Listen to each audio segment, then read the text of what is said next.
اچھا، اب اس کے بعد سامان سفر آخرت بیگ میں ایک ماڈل وصیت نامہ رکھا گیا ہے. ماڈل وصیت نامہ یہ 100ویں کی مجلس میں، 40ویں کی مجلس میں اور برسی میں پڑھ کر سنایا جائے گا. اس میں ابھی تک ہم نے 100ویں کی مجلس کے حوالے سے ایک تیار کیا. اس وقت دل بڑے نرم ہوتے ہیں، لوگ سارے رشتہ دار احباب آ کر بیٹھے ہوتے ہیں. اس وقت مرحوم کی طرف سے ایک ماڈل وصیت نامہ، ایک تو کچھ خاص الخاص جس میں پیسوں کا اور میراث وغیرہ کا تذکرہ ہو تو آپ الگ سے وصیتیں کریں اس کی، لیکن ایک ایسا وصیت نامہ جس کا مقصد امر بالمعروف اور نہی عن المنکر، تاکہ معلوم چل جائے کہ جب موت کے بعد بھی اس فریضے کو فراموش نہیں کیا گیا تو اپنی زندگی میں اس کی کس قدر تاکید ہوگی. اچھا، اب وہ وصیت نامہ، اس میں اسی بیگ کے اندر ایک کتاب پوری وصیت نامے کی رکھی گئی ہے، جس کے اندر آغا مرشی کا وصیت نامہ بھی ہے، آغا محسن قرتی کی کتاب سے بھی اقتباس ہے، اور مولانا مرزا محمد صادق حسن صاحب قبلہ نے ایک ماڈل وصیت نامہ بہت اچھا ایک تیار کیا تھا، وہ بھی اس میں ایڈ کیا گیا، وہ بھی اس کے اندر. اس کے علاوہ اس میں کتاب ہے بعد میرے مرنے کے کام یہ ہیں کرنے کے، وہ اس کے اندر وہ بھی رکھی گئی ہے کتاب، تاکہ لوگ اس کے عمل کریں. انتقال کے بعد سے لے کر دفن ہونے تک کہ تمام اس کے اندر مستحبات لکھے گئے ہیں. ظاہر مرنے والا تو عمل نہیں کر سکتا، اس کے لوائق ہی نہیں کریں گے، لیکن ایک ایک قدم قدم پہ اس کو فائدہ پہنچے، وہ اس کے اندر وہ کتاب بھی ہے تاکہ اس کو نکالیں اور اس پر پھر جو ہے وہ عمل کریں. اچھا، اور اس میں یہ بھی ہے ایک چیز کہ تلقین بھی جس وقت، جیسے بہت سارے افراد ہوں گے ان سے آپ کہیں گے بھئی وہ تلقین اس وقت پڑھوا دیں، باقاعدہ مردے کے کاندھوں کو جھنجھوڑتے ہوئے اسما افہم کہہ کے سارے عقائد حقہ کی تعلیم اس کو دی جاتی. اور اگر تیسری بار بھی تلقین پڑھ دی جائے، ویسے روایتوں میں تقریباً 3 سے 4 مقامات بیان کیے گئے تلقین کے، اس میں جب آخری تلقین پڑھی جاتی ہے، خاص طور پر جب سب لوگ چلے جاتے ہیں قبرستان سے اور ایک آدمی کھڑا ہو کے قبر کے کنارے تلقین پڑھتا ہے، تو اس کے بعد تو روایتوں میں ملتا ہے کہ فرشتے کہتے ہوئے واپس چلے جاتے ہیں کہ اب اس سے سوال و جواب کا کوئی فائدہ نہیں، ساری چیزیں اس کو بتا دی گئی. یعنی سوال منکر و نکیری ساقط ہو جاتا ہے، اتنی اہمیت ہے اس تلقین کی. اچھا، اب بہت سارے لوگ آج کل، کیونکہ ظاہر ہم ایسے معاشرے میں رہتے ہیں، لیکن ہمارے برادران اہل سنت میں بھی بہت سارے لوگ اس کے اوپر آج کل تلقین وغیرہ ان کے ہاں بھی جو پڑھی جانے لگی ہے. تو اس کی آواز بہت تیز ہو رہی ہے. اچھا، تو کوشش یہ کریں کہ یہ بھی کوئی ایسے فرد کو نامزد کر جائیں کہ بھئی وہ فلاں صاحب جو ہے وہ ہماری اس کے اوپر جو ہے وہ تلقین جو ہے وہ ضرور پڑھ دیں. اب اتنا وقت نہیں ہے ورنہ میں ان کا بھی دکھاتا آپ کو، لیکن بہت کم رہ گیا. اچھا، اب سامان سفر آخرت بیگ میں جو خطوط لکھ کے رکھے گئے ہیں وہ بھی آپ کے سامنے پڑھ کے سنا دیا جائے، ایک خط، تاکہ آپ کو اس کی ذرا اہمیت کا اندازہ ہو جائے، جو کہ آپ کے سامنے تو بہت مختصر سا لکھا ہوا ہے، لیکن میرے پاس پورے پیج کے اوپر جو مدرسے نے تیار کیا ہے اور یہ میں نے اپنے آپ کو اس کے اندر بنایا ہے. اچھا، اب ہر شخص، یہ تو میں نے ماڈل کے طور پر رکھا ہے، اب میں اس میں کچھ اپنے لحاظ سے کچھ چیزوں کا ذکر کروں گا، لیکن آپ لوگوں کا ایک الگ طریقہ کار ہوگا، آپ اپنے مطابق اس کو بنائیں گی. اب جو 100ویں کی مجلس میں پڑھ کے سنایا جائے گا وہ یہ ہوگا کہ میرے پیارے دوستوں، رشتہ داروں اور شیعان حیدر کرار کو عالم آخرت سے میرا سلام. میں وہی ہوں جو کل تک آپ کے ساتھ اٹھتا بیٹھتا تھا، کھاتا پیتا تھا، ہنستا بولتا تھا. آج میں دنیا کے جھمیلوں سے بہت دور قبر میں جا پہنچا ہوں. جب تک مرے ہوئے لوگ یاد رہتے ہیں وہ زندہ رہتے ہیں. میں اس وقت ضرور مر جاؤں گا جب آپ مجھے بھول جائیں گے. دنیا میں آپ میری ذرا سی تکلیف پر غمگین و پریشان ہو جاتے تھے، میرے ذرا سے اشارے پر میری مدد کے لیے آ جاتے تھے. قبر میں آ کر معلوم ہوا کہ اصلی ہم و غم اور پریشانی تو آخرت اور قبر کی ہے. برزخی زندگی کا سفر بڑا طویل اور دشوار ہے. ایک ایک نیکی فائدہ پہنچاتی اور گناہوں کو اور عذابوں کو برطرف کرواتی. علماء بیان کرتے ہیں کہ اگر کوئی اپنے تمام نیک اعمال خواہ و واجب ہو یا مستحب کسی زندہ یا مردہ شخص کو ہدیہ کر دے تو خود اس کا اپنا ثواب کئی گنا بڑھ جاتا ہے. میں یہاں آ کر ایک ایک نیکی کا محتاج ہوں. نہ جانے آپ کا میرے لیے خلوص سے کیا گیا کون سا عمل، مثلا صدقہ، تلاوت قرآن کا ثواب، علم حاصل کرنے کا ثواب، مجلس اعضاء میں رونے کا، شرکت کرنے کا ثواب، ہدیہ کرنے کی ایک سیکنڈ کی نیت میری کشتی کو پار لگا دی. یہ پڑھ کے سنایا جائے گا. میرا نامہ اعمال تو بند ہو گیا سوائے ثواب جاریہ کی چند چیزوں کے، مگر آپ کا نامہ اعمال ابھی کھلا ہوا ہے، خوب نیکیاں کیجیے، کوئی موقع ہاتھ سے جانے نہ دیں، برزخ میں طویل عرصے کی رہائش کے لیے بہت زیادہ راہ کی ضرورت ہے۔ مجھے یہاں آ کر اندازہ ہو کہ جیسے میں دنیا میں فقط ایک لہجہ زندگی گزار کر آیا ہوں اور زیادہ راہ بہت تھوڑا حاصل کیا ہے۔ دنیا میں کوئی مدد نہ کرے تو فقط دنیا کا معمولی سا نقصان ہوتا ہے، مگر آخرت کی لاچاری بڑی پریشانی کا باعث ہے۔ اگرچہ محبت اہل بیت اور شفاعت کی خوشگوار امیدیں بھی میرے ساتھ ہیں، مگر اتنی مہربان ہستیوں کے سامنے نامہ اعمال کی سیاہی بھی سخت شرمندگی کا باعث ہے۔ کوشش کریں کہ آپ کو کم سے کم ہی شرمندگی نہ ہو۔ آپ کے ہدیہ کیے گئے نیک اعمال میری قبر کو روشن کر دیں گے۔ آپ کی تلاوت کی گئی سورہ فاتحہ، سورہ اخلاص، سورہ تکاثر، سورہ یاسین میری قبر کو کشادہ اور نورانی کر دے گی۔ قبر میں بڑی تنگی اور تنہائی ہے، آپ کے تلاوت کیے گئے سورہ قبر میں میرے انیس اور جلیس ہوں گے۔ میرے لیے آپ کی تلاوت کی گئی سورہ ملک آنے والے ممکنہ عذابوں سے جھگڑا کرے گی، انہیں برطرف کروائے گی۔ آپ کی ایک تسبیح حضرت زہرا کا ثواب میری قبر میں خوشی و شادمانی کی ایسی نوید سنائے گا کہ جسے میں الفاظ میں بیان نہیں کر سکتا۔ دنیا کی آنکھ بند ہوتے ہی آخرت کی بند آنکھ کھل گئی، آج حقیقتیں سامنے آ گئی ہیں۔ حضرت رسول خدا صلی اللہ علیہ وآلہ وسلم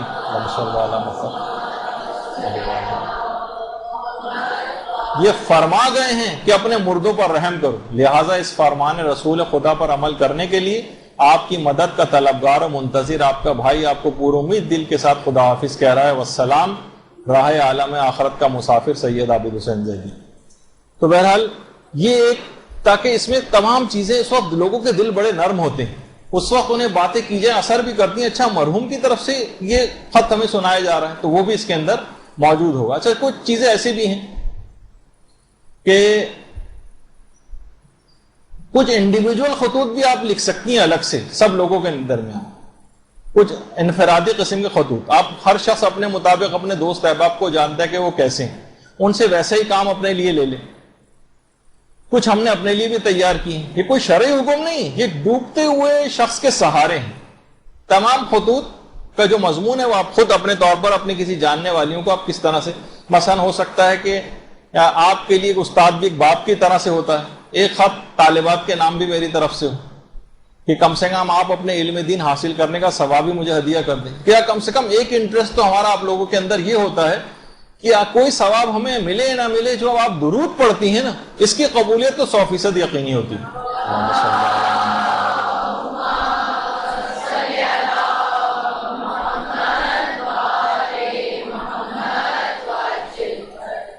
تو وہ اس میں ہمارا بڑا وہ ہوتا ہے کہ ہو سکتا ہے کہ درس و تدریس کے اندر کوئی ریاکاریوں اور کچھ غیر الہی جذبے آ جائیں تو ہو سکتا ہے کہ وہ ثواب ہمارے ختم ہو جائیں، لیکن یہ تو ایک ایسی چیز ہے جسے بالآخر قبول ہونا، تو یہ چیز ہے۔ اچھا، اسی طرح سے بہت سے دوستوں کو انفرادی طور پر بہت سے خطوط ہیں، جیسے مثلا میں کہتا ہوں، جیسے ہمارے ایک دوست ہیں برادر دانش، بے انتہا پابند ہیں نماز جماعت، ان کو مثلا میں خط تحریر کروں گا کہ آپ اپنی نماز جماعت کا ثواب مجھے ہدیہ کر دیں۔ بے انتہا خدمت خلق میں جس نے اپنی پوری زندگی گزاری، نماز جماعت اور خدمت خلق، یہ دو ان کی شخصیت کا قرہ امتیاز۔ علماء سے بہت زیادہ ان کی ملاقاتیں بھی رہتی ہیں، مساجد میں پابندی سے جانے کی وجہ سے ان سے کہوں گا آپ میرے لیے درخواست کریں، علماء سے میرے لیے مغفرت کی دعا کروا دیں۔ ہمارے برادر ذیشان، یہ بزم جتنی سجی ہوئی نظر آ رہی ہے، ان کی محنتیں کتنی زیادہ ہیں، اور اتنی زیادہ ان کی محنت ہے کہ کل ہی ان کی شادی ہوئی اور آج آپ لوگوں کی خدمت کے لیے یہاں پر موجود ہیں وہ مدرسے میں بھی۔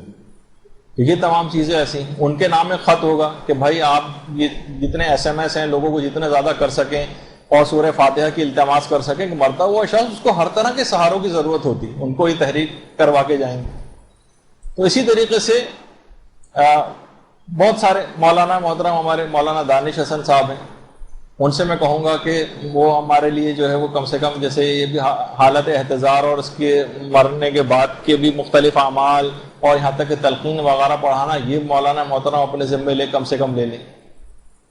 اور کتنے اور دوست احباب ہیں، جیسے برادر وسیم کی دوستی کا میں بڑا فخر ہے، اپنے اخلاص کا، اپنی احادیث کے حفظ کا، اس کی نشر و اشاعت کا، اپنی تسبیحات اور دعاؤں کا ثواب یہ ہدیہ کر دیں۔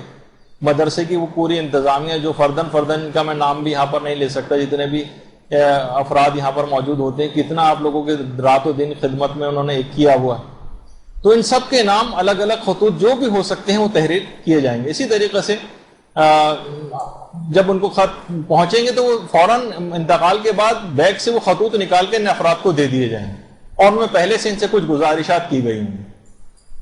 اسی طریقے سے جیسے میں نے ابھی کہا طالبات ہیں، آپ سے کچھ گزارشات ہوں گی، تو اسی طریقے سے ہمارے برادر وسیع امام سے ہوں گی اور مولانا غلام علی وزیری صاحب سے کچھ گزارشات ہوں گی کہ آپ ہمارے لیے کیا کر دیں. اور اسی طرح مولانا صادق حسن صاحب قبلہ جو ہمارے استاد ہیں ان تک پیغام کو پہنچایا جائے گا کہ بھئی انہوں نے یہی آپ سے گزارش کی. تو مرے ہوئے شخص کے لیے ہر کوئی دل اپنا نرم کر لیتا ہے اور اس کو سب چیزیں اس کے لیے کرنا شروع کر دیتا ہے. کتنے افراد ایسے ہیں کہ جو حج و عمرے پہ جاتے ہیں، ان سے باقاعدہ خط کے اندر درخواست کی گئی ہوگی کہ آپ جب بھی حج اور عمرے پہ کوئی جائے میری طرف سے کوئی طواف کروا دیں، میرے لیے کوئی نیک عمل جو ہے وہ کروا دیں. تو یہ سب چیزیں اس طرح سے کی جائیں گی. بس اس کو جلد سے جلد اس کو ختم کریں تاکہ آپ لوگ اب ذرا پریشان ہو رہی ہیں اس سلسلے میں. اسی طرح سے جو ہمارے دوست احباب حوض علم قوم اور رجف وغیرہ کے اندر جو پڑھتے ہیں، وہاں پہ بھی علماء سے باقاعدہ اس بات کی درخواست جو کی جائے گی کہ وہ مراجع کے پاس جائیں اور کبھی بھی ملاقات ہو تو ان سے دعائیں مغفرت کروا لیں. دیکھیے ہر طریقہ کار آپ کو اختیار کرنا ہے ایک تاجر کی طرح سے، جس کو چند چار آنے کا بھی فائدہ کہیں سے ہوتا ہے تو اس فائدے کو جا کر لیتا ہے. تو ہم ہر وہ طریقہ کار اختیار کریں، غور و فکر کریں آخرت میں کیا ایسی چیز، دنیا میں اپنے کام کو کر کے جائیں، مرنے کے بعد کے بھی انتظامات سارے کر کے جائیں. تو سارے رشتہ داروں اور عزیزوں کو مختلف خطوط وغیرہ وہ جو ہے وہ تحریر کر کے جائیں. بہت سے یہ بھی کہہ کے جائیں جن جن کی میں نے غیبتیں کی ہیں وہ میری غیبتیں بھی وغیرہ بھی وہ بھی ان کی بھی معافی وغیرہ دلوائی جائے. تو بہرحال بہت سے لوگ تو ایسے ہمارے گزرے ہیں کہ شیخ مرتضی زاہد جن کے متعلق آغا ری شاعری فرماتے ہیں کہ بہت سے لوگ اپنی زندگی میں ایسے کام کر کے چلے جاتے ہیں کہ جب ان کے جنازے کو قبر میں، شیخ مرتضی زاہد کے جنازے کو قبر میں رکھا گیا تھا تو عرفا فرماتے ہیں کہ بغیر کسی فاصلے کے پروردگار عالم کا نکیرین سے خطاب ہوا، اس بندے کو میرے لیے چھوڑ دو، تمہیں اس سے کوئی سروکار نہیں ہونا چاہیے، اس نے تمام عمر میری خاطر مخلوق خدا سے تواضع سے کام لیا. اللہم صلی اللہ علیہ.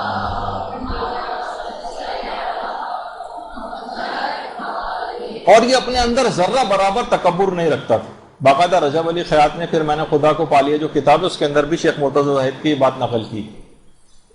تو دیکھیں موت کا ذکر بہت فائدہ پہنچانے والا ہے. پیغمبر فرماتے ہیں جو بھی موت کا ذکر زیادہ سے زیادہ کرے گا وہ خود کو جنت کے باغوں میں سے ایک باغ میں پائے گا. پرانے سابقہ علماء اپنے شاگردوں کی تربیت فقط ذکر موت سے کیا کرتے تھے، اور بھی چیزیں ہوتی تھیں لیکن ذکر موت کو علی الخصوص اپنا ہدف بناتے تھے. امیر المومنین سے جب بھی آ کر کوئی کہتا تھا مجھے کوئی نصیحت کریں، پوچھتے تھے کہ کہاں رہتے، اس نے کہا میں قبرستان کے پاس رہتا ہوں. کہا تجھے کسی نصیحت کی کوئی ضرورت ہی نہیں. تو